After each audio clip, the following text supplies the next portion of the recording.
Okay, hello everyone. Here I want to provide a tutorial on how to reset network on Samsung Galaxy A05 device.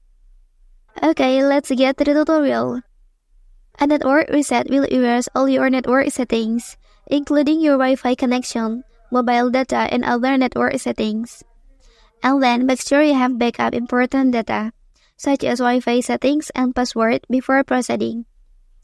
Well, to get it, you can do this step. First, please go to the settings menu. After that, here you can scroll down, and then please enter to the general management menu. Okay, and then click reset options. After that, here you can click reset network settings. And then click reset settings here. Okay, before you reset, here there will be the following statement. Okay, after that, please click reset below. And then the network on your device has been reset. Well, that's the tutorial on how to reset network on Samsung Galaxy A05 device. If you are helped by this video, don't forget to like and subscribe to get other information from this channel.